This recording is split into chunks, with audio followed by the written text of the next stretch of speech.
Well, hello, friends. Welcome back to the weekly podcast here. I'm your host, Dave from Chase the Summit. We're back here doing it yet again for another weekly pod. I don't really have a name for these things. I know people usually have guests and all kinds of shenanigans that go on podcasts, and I'm just over here doing it by myself for now.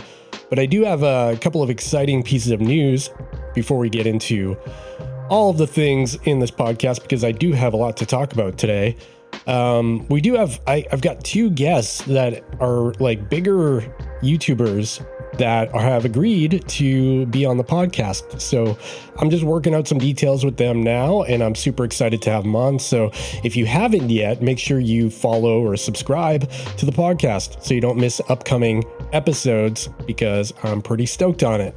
Another thing I wanted to mention is I need some help from you guys out there. If you're listening right now, I need help from you to click that 5-star button, leave a review on Apple Podcasts, whatever you can do. Tell your friends and family about this if they care. They probably don't. But if they do, tell them about it, because I'm trying to grow this podcast into something more than just me talking to myself. I've also got another important, exciting piece of news is we've got our first podcast sponsor, which is exciting for me because it means I can pour more effort into this.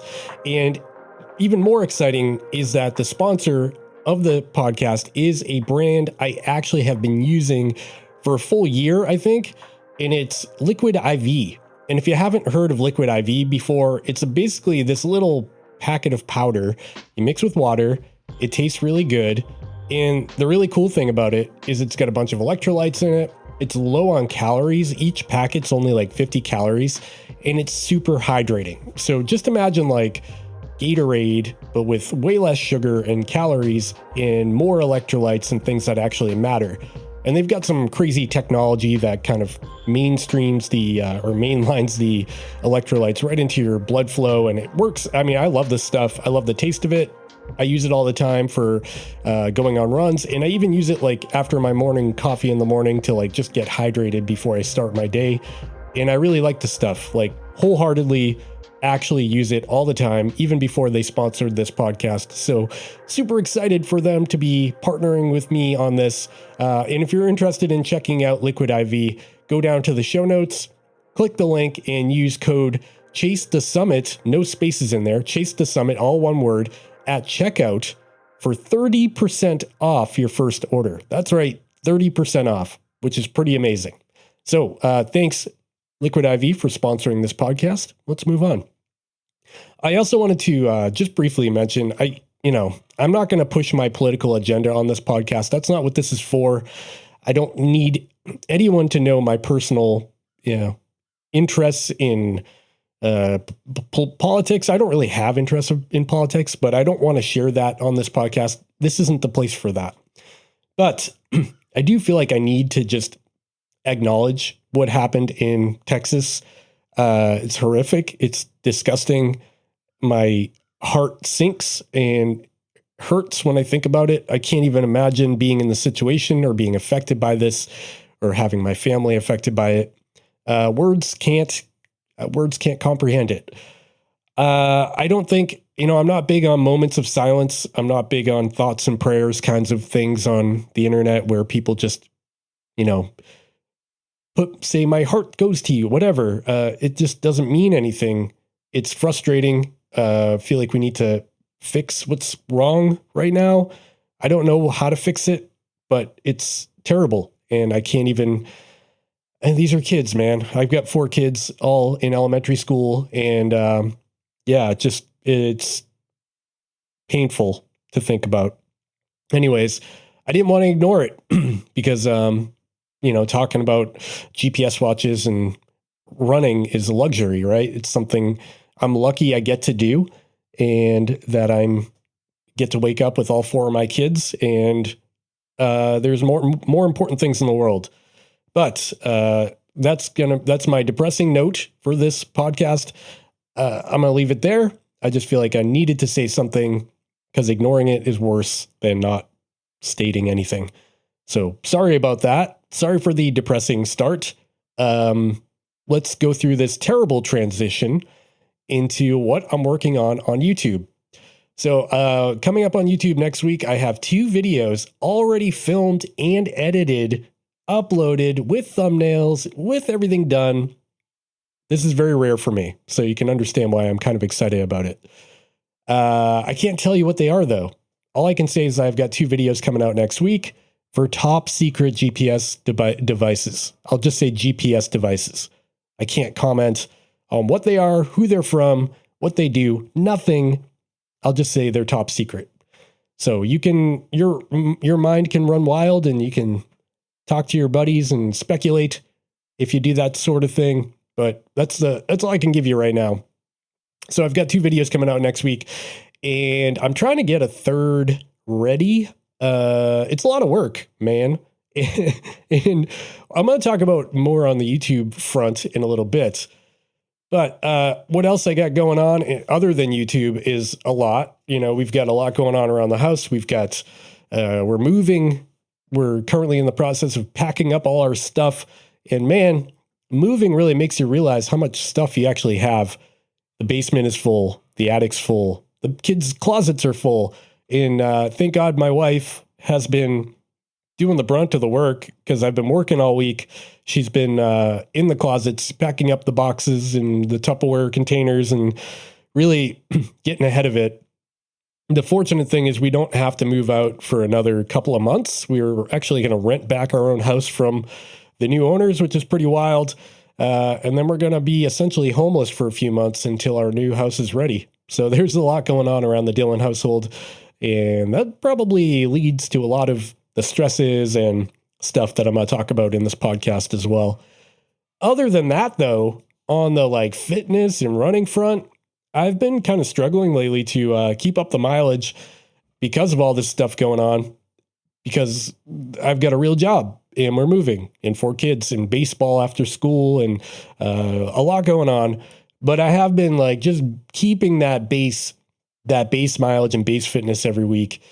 And it's been kind of rough, but I'm still keeping it. So we're there. We're just kind of hovering. I like to think that there's highs and lows. And right now I just need to hang on to it.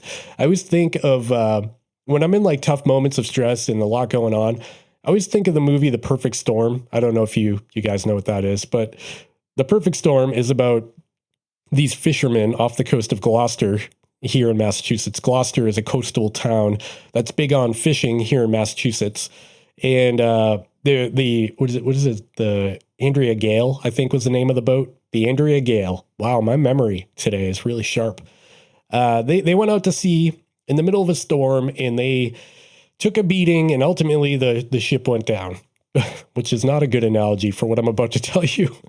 So in my mind, when I've got like all this crazy stuff going on at work and with YouTube and with my family, I always equate it to being the guy at the helm of a ship during a big storm. And I'm just hanging on to that steering wheel or whatever they call it on a boat. And I've got the waves crashing over me and I'm wearing the yellow rain slicker and it's lightning and thunder and big waves and the boat's just barely staying afloat. And I like to think I'm just that guy hanging on until the storm's over. That's how I equate my life to everything. Now, hopefully my storm doesn't end like it did on the Andrea Gale with the boat sinking and everyone dying. That'd be a real problem. So I'm hopeful things turn out better than that. That's my weird fact, my weird internal monologue for the day. Hope you enjoyed that. So first thing I want to talk about kind of goes hand in hand with all the stress and everything going on, is YouTube burnout. And that's going to be the first thing I'll title in this podcast. What is burnout, you might ask? Well, burnout can happen in any life, any career, any job. It doesn't even have to be a job. It can be like, for me, YouTube isn't really my job, but it's something I do. It's when you're grinding so hard for so long and putting all of your effort into it that you start to lose motivation because things aren't progressing maybe, or maybe you're just tired. And I think the real problem is that it's not YouTube. Like I actually genuinely let me put this out there. I actually really enjoy making YouTube videos. It's something I'm passionate about. It's my I don't know, my passion, my hobby, my creative outlet in life. I enjoy literally every aspect of making a YouTube video, from filming it to writing it to editing to the best part is putting it up on YouTube and getting it out there and seeing eyeballs on it. All of that stuff I love. I mean, if I didn't love it, I wouldn't be doing it, because let me tell you, I'm not getting rich from YouTube. Now, the reason why I feel burnt out a little bit is because my real job is crazy bananas, and YouTube is actually getting pretty crazy as well, because there's a lot that happens behind the scenes that you don't necessarily see on the YouTube channel, like emailing brands, phone calls with people from brands, collaborating with other creators, writing scripts, coming up with ideas. Like, these ideas you have to formulate an idea, write down notes, come up with a structure for your video, buy new gear. Maybe your microphone isn't good enough. I don't know. There's a lot that happens behind the scenes that consumes all of my hours of the day are essentially consumed by thinking about stuff for YouTube. And then when I'm not thinking about stuff for YouTube or running, then I'm working my real day job. And then in between all that, I've got 4 kids and, their lives and my wife to stay present. And I really actively try to do that. Maybe I'm not the best at it, but I'm trying real hard. And all that combined leads to this place I've kind of hit with YouTube, where I just feel like I'm trying not to come off as like ungrateful or trying to bitch, or is that the first time I said a bad word on this podcast? Sorry. Or say anything like, woe is me, feel bad for me. That's not what I'm trying to do here. I feel like I'm just trying to be transparent and explain what's happening behind the scenes, because it's a side of YouTube you often don't see from creators, because everybody's happy-go-lucky trying to get the clicks and views on YouTube, right? And they should be. That's kind of the gig. But there's stuff that goes on behind the scenes. And again, I love it. It is absolutely my favorite thing to do. It's just sometimes you feel like, why isn't this working? And I've got, 60,000 subscribers, which is not nothing, right? But then comparisons to the thief of joy. You look at bigger channels. What are they doing better? Why is theirs taking off? Blah, blah, blah. And the more you go down that rabbit hole of negativity, the more it's just easy to feel like I should just quit. Like, why am I even doing this? Why am I wasting my time? So, I've had moments like that. And I think the best way to remedy it is to just pump the brakes, back off a little bit. Instead of doing 3 videos a week or 2 videos a week, just do 1 video and just take a second. And that's what I've been doing. So if you've noticed on my channel, it's been kind of reduced. The quantity of videos has been dialed back slightly. That's not to say I'm quitting, because I'm not going to throw up that I'm quitting YouTube post and leaving. I love it. Like I said, it's really genuinely my passion. Right next to running, right next to my family. I love YouTube. It's super fun for me. So I'm not going anywhere, but I'm just trying to explain what's been going on. And I think I feel better now after taking a couple of weeks slow. I also just put out a video on the Insta360 One RS action camera, which totally bombed. And I knew it was gonna, for some reason, action camera videos are hard to make them take off unless you're like some big camera YouTuber, which I'm not. But I knew that going into it. It's a camera that I really wanted to share my thoughts on. So I made the video anyway, and I still put in the work, and I'm still proud of that video. So if you haven't seen it, go check it out. Anyways, that's my little rant. I'm going to end the rant now, because there's probably a big percentage of people that don't care about this at all. And I'm sorry that you made it this far into a podcast that you just don't care about. And now you're here.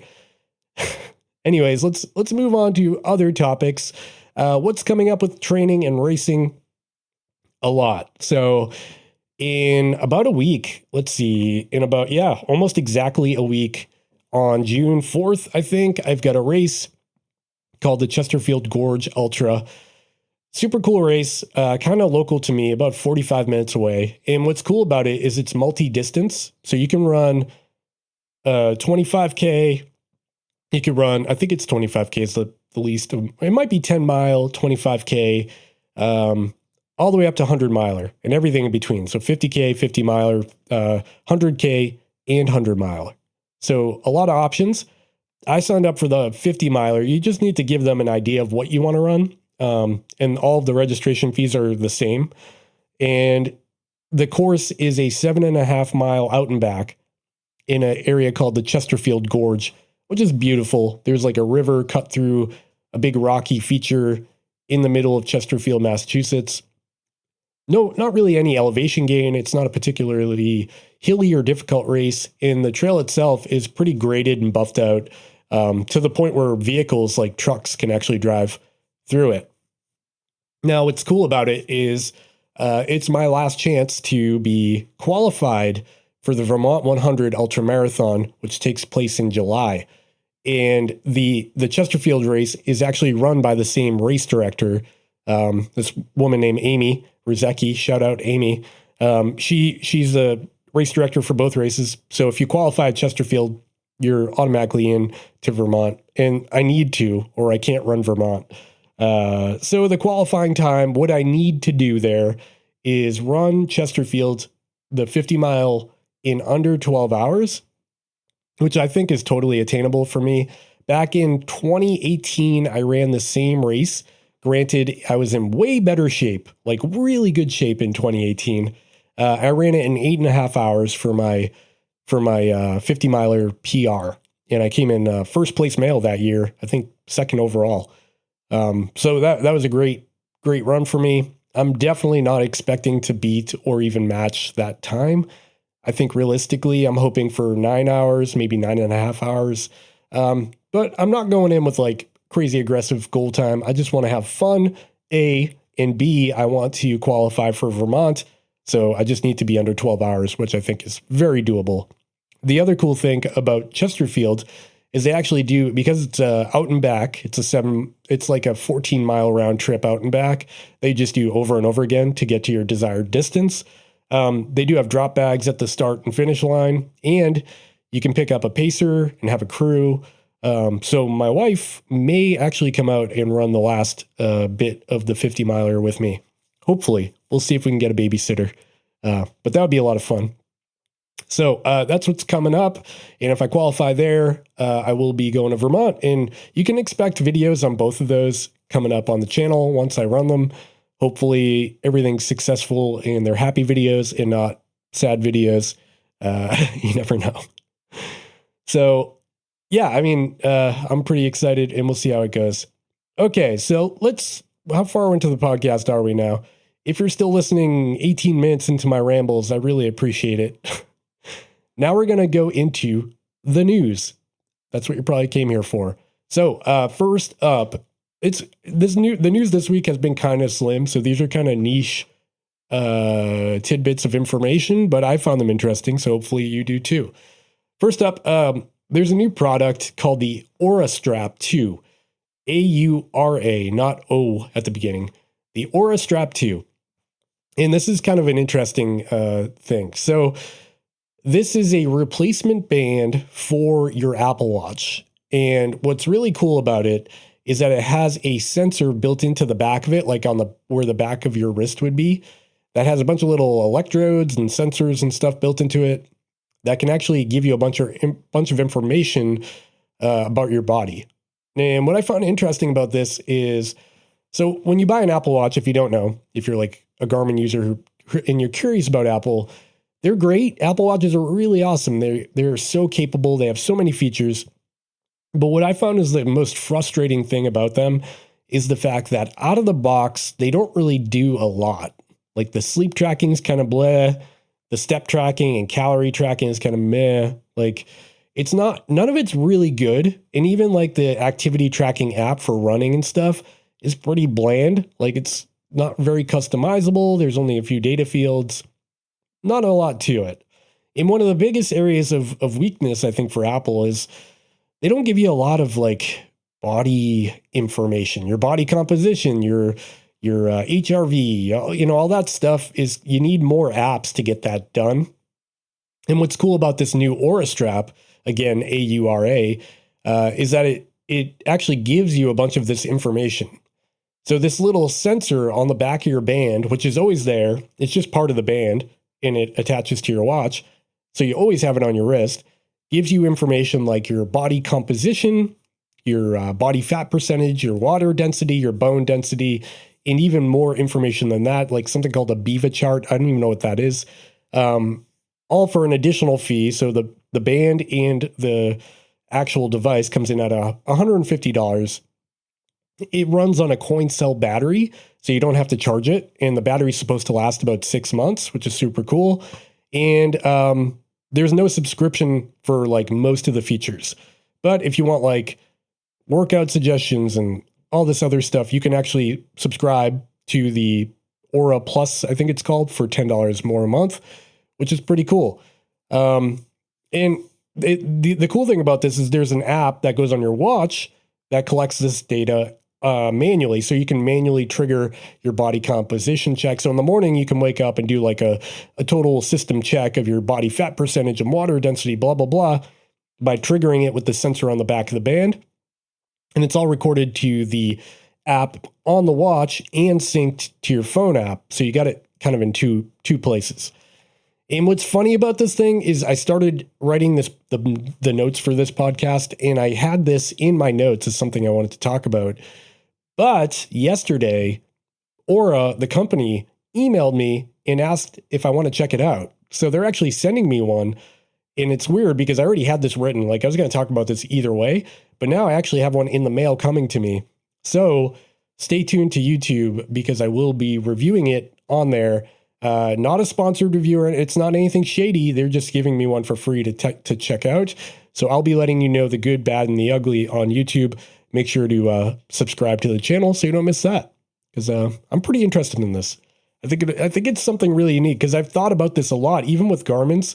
Like the band, because of the quick fit system and the way a lot of these bands are so easily interchangeable, there's a ton of opportunity with the band real estate to put like additional batteries and sensors and all that. So it looks like somebody finally figured this out, and hopefully it's actually good, because the only reviews I can find are on The Verge and on some Apple YouTube channels, and they're not very in-depth and they seem a little bit sponsored. So I'm hoping I can shed some like truth to this product. We'll see. So stay tuned for that. Next up in the news, we've got Oura Ring. This is Oura, the Oura Ring, the one I just reviewed on YouTube a few weeks ago, finally got the firmware update to have heart rate support during workouts. If you're unaware of the Oura Ring, it's a ring you wear on your finger that actually has a heart rate sensor in it. It's super cool, and watch my full video on YouTube to learn all about it. But one thing that's been missing on it is real-time heart rate data while you're working out. So when you're actually running or cycling or lifting weights, actually recording your heart rate during the activities in real time. Because the Oura Ring only samples your heart rate every like 10 minutes or something, or 5 minutes. So you get these big gaps in your data. So now it's going to be recorded in real time. I just got the firmware update this morning and I installed it on my Oura Ring. I have yet to test it out, but I will be testing it out. And I really hope that they added the capability to export a fit file so I can actually compare how accurate the sensor is in the ring compared to like a chest sensor or an arm sensor or something like that. That's to be determined. They didn't really elaborate on all of the details. But I downloaded the firmware update. I'm going to be testing it in great detail, and that will be coming out soon on YouTube, or I might just talk about it in a podcast. I'm not really sure yet. I'm just excited about it because it's something they've been promising for a while. So we'll see how that turns out. Next up in the news, we've got a new watch on the market, and I actually talked about this in a previous podcast, from Amazfit called the T-Rex 2. Now, the T-Rex moniker or branding has been used before on the T-Rex and T-Rex Pro. I actually bought a T-Rex Pro last year and reviewed it on YouTube. Again, check it out. Go to the channel, search for it. And I really liked that watch. I thought it was super cool. It had a really unique set of features for the price point, because that watch came in super cheap. It was like $180, I think. And you got like an OLED display and all this other stuff. That's kind of unheard of at that price point. But check this out. I almost said Amazon. Quick reminder that Amazfit and Amazon are totally different companies. So don't get them mixed up. Amazon has nothing to do with Amazfit. Anyways, the Amazfit T-Rex 2 has a crazy spec list. So check this out. You've got multi-band GPS. First off, that is currently only found on very expensive sports watches like the Phoenix 7, the Epix Gen 2, and the Coros Vertex, right? Or the Vertex 2. So you've got multi-band GPS on the T-Rex 2. That's the first thing I'll mention here. Next thing I'll mention is 24-day battery life. So that's crazy. 58 hours in GPS mode. OLED display. First beat analytics like VO2 max estimation, sleep tracking, blah, blah, blah. Ultra low temperature operation. Super rugged build in mil standard, mil spec 810G or whatever they do. You can also download and import routes like GPX files and follow them in real time with breadcrumb navigation. And guess what? This all costs $229. What? $229 for multi-band GPS, OLED display, 24-day battery life. Like right there, that spec list reads just like the Garmin Epix Gen 2, which is $1,000.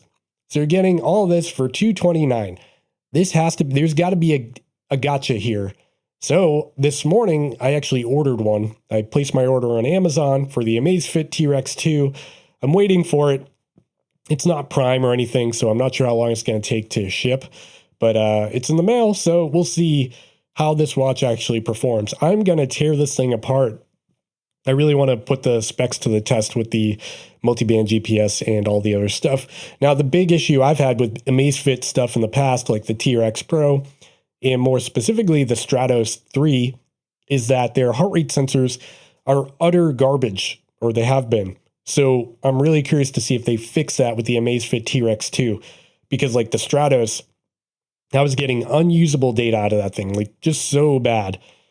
And the Stratos had other issues too, like GPS accuracy wasn't very good, but we'll see. $229 for all that stuff. I'm very interested, and if it actually delivers, like that's a real contender, and it should make some of the bigger brands kind of question what they're doing. Kind of crazy. Okay. Next up in the news, we've got the Galaxy Watch 4. That's been around for a while, so that's not newsworthy. But what is newsworthy is if you have a Galaxy Watch 4, you're going to be very interested in this. You can now install Google Assistant on your Galaxy Watch 4, where previously you had to use Samsung's Bixby, which is just terrible. Maybe it got better. I haven't used it in a while. Bixby is like an alternative to a voice assistant, where they peddled this when they launched the original Samsung Galaxy phones. And of course, they've been trying to push it ever since then with dedicated Bixby buttons that you can't reconfigure. And then when they put out their watches, like the Galaxy Watch, which is a really cool watch, they made you use Bixby. So now they've come to their senses, and you can go on the Wear OS store on your Galaxy Watch 4 and download the Google Assistant app and replace Bixby with it. All good there, but there is one problem, and it's that The Verge, of all people, have reported that there's a huge battery drain with this. Just with Google Assistant running in the background, they've stated that they went from 3 days of battery life to 1 day, and the only variable has been Google Assistant. So hopefully this is something that Google works out. It seems like a Google flaw, and maybe it's intentional to keep people buying Google watches instead of Samsung watches. I don't really know, but I guess what's nice about it is the capability is there now. If you really like Google Assistant, maybe you use it on your phone and you don't want to have to use Bixby, you can do that now. Hopefully they fix whatever issues they have with it. I don't know for sure, but I think there's other Google apps coming over to the Galaxy Watch 4 that were previously unavailable, which would be good, because a lot of my issues, if you've seen my review, again, check out the YouTube channel, I had some issues with the Galaxy Watch 4, specifically about support, because certain features on the watch only work with certain phones. You can't just use it with any Android phone. You have to have a Galaxy Watch or a Galaxy phone in order for the watch to get the most out of it, like body composition and the SpO2 sensor, and some of that stuff just doesn't work unless you have one of the Galaxy phones, which is kind of dumb to me, but maybe there's a reason for it. And now we've kind of run to the end of this podcast, where I just want to mention a couple of more things. We've got race season coming up. Obviously, it's getting warm out. Summer's in the air. And I've got a couple of potential opportunities coming up to possibly travel out to some destination races and see some stuff in person and make some content around it. I'm not going to tell you where or what brands I'm working with to make that happen, but it's really exciting. And I'm hopeful that it actually goes through and it's set in stone soon so I can actually talk about it, because right now it's kind of just up in the air. But I'm very excited. And I kind of want to know where everyone's racing this year, what you're up to. So go and either comment on YouTube, hit me up on Instagram, follow me on all those places. Follow me on Strava. I'll have that linked in the show notes as well. And, join the Discord server. That's a great place to interact with the community, the Chase to Summit community. There's like a couple hundred people in there now. Again, I'll have this all linked in the description down below. And finally, just a quick shout out to the Chase to Summit merch store, fully in stock, ready to ship. And right now we're having a summer sale for 5% off your whole order. I'm actually trying to figure out if I can increase that to 10%, but I probably can't without losing money. So check out the merch store. Links are in the show notes. Maybe buy a hat. What a bad plug this is. Anyways, thank you for listening to this podcast. And again, if you could maybe give me a rating or a 5-star review on your favorite podcast app, I'd really appreciate that. And stay tuned for the guests that I talked about earlier in this podcast episode. I am super excited to have more guests on this show, because talking to myself is getting kind of hard. I'm not good at it, as you can tell with all these rambles. All right, folks, I'm going to get to my day now, because it's nice outside. I want to get my run in. I hope you're getting your run in. I hope everyone's happy and healthy. And I'll see you, or you'll hear my voice. You won't see me in the next one. Thanks, everybody. Bye.